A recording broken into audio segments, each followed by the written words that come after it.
ఇప్పటికి చూడండి చాలా మంది కులాల జబ్బులు ఉన్నోళ్ళు పెళ్లి సంబంధానికి వెళ్ళినప్పుడు మా ఉట్లేనా అండి అంటారు. మీ ఉట్లు కాకపోతే సుట్లు దొడగవా? విచిత్రం ఏంటి చెప్పనా, అందరూ మా ఉట్లు అని తాళ్ళు తగిలించుకున్న వాళ్ళే. తర్వాత ఈళ్లే మళ్ళీ ఎక్కడికి వెళ్తున్నారు? పంచాయతీలకు వెళ్తున్నారు. మీ ఉట్లేగా పంచాయతీలు ఎందుకు?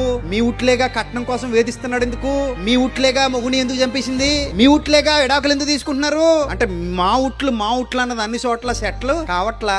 కానీ మా ఉట్లు అయితేనే గట్టు ఎక్కుతాం, లేకపోతే మెట్టు దాటం, మెట్టు ఎక్కం, చుట్టూ తొడగం మా ఉట్టు కాకపోతే. అవునా కదా? జనాల్లో జబ్బులున్నాయి లేదా? లేదండి, మనుషులు మంచోళ్ళు.